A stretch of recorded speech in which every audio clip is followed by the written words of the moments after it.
check this out. I came across a discussion online where one user posed the question, why is it that when you try harder, it usually backfires on you? Well, let's try it out. Let's try to help the user out. Is it true? Has anything ever backfired on you? Yes, a few, but I'm gonna pick one. There was a friend of ours who we did not like her boyfriend. For some reason, there was something about him we didn't like. We didn't think he was gonna be good for her. He was holding her back in a lot of ways.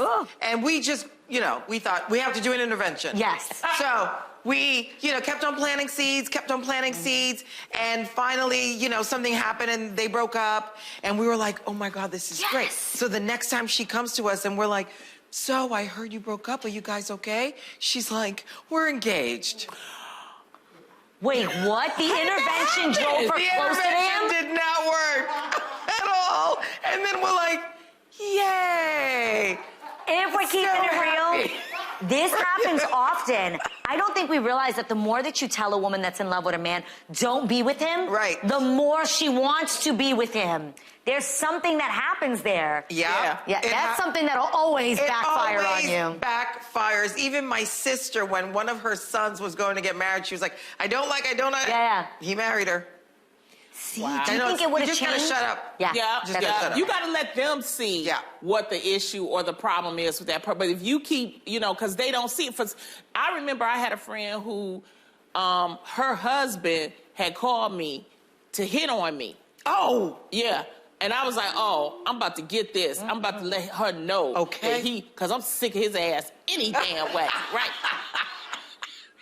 They still together to this day. She probably mad at you about it.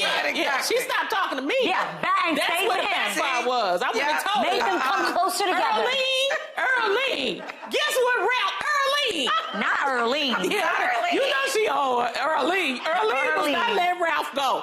And I'm out the picture. I lost my friend. Okay. I shut up. Lord. Tell Ralph, tell him leave me alone, and I ain't telling Earlene. I still have Earlene as friend. What's your backfire? That'll backfire. My backfire is so completely different. So, remember when the pandemic hit? Yeah. We all did a season virtually. Hopefully you guys tuned into that. It was an amazing season. Yes. A little different, but still amazing. Yeah. During that time, I was spending so much time with my family that I was like, I think this is where I need to be, with my family on the East Coast in New York. I did a whole show about it on my YouTube channel, making an announcement that I had finally recognized that this is what was important to me and this is where I needed to be. At that point, I then purchased a home in Westchester. After purchasing a home in Westchester, I then had both of our cars shipped to New York. We sent for our cars that were here in LA. I sold my house in Calabasas. The cars came. The cars arrived in my driveway. And as they were pulling up, my phone rang. And I said, hello? And it was The Real calling and saying, we're back in studio. Congratulations. Now, I'm keeping it real. The show is called The Real.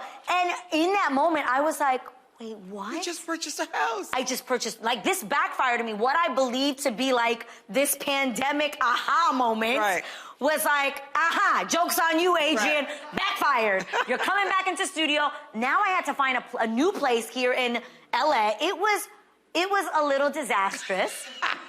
You thought we was going to be virtual forever? Listen, I didn't know what was going to happen with the world, but I knew that my family meant so much to me. And you can go visit them on the weekends. Yes, literally purchasing a home initially was a major, come on, you guys don't think that's literally huge. My phone rings as the cars are being pulled up? Yeah. Then you know what really happened? That's a backfire. I remembered that I had bills to pay. That's right.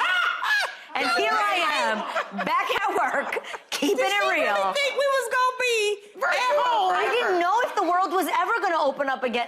Be honest, you guys. Not everybody thought it was just going to go back to, like, I think real people thought, like, there's people in LA that sold their homes and moved to Wyoming, Dallas.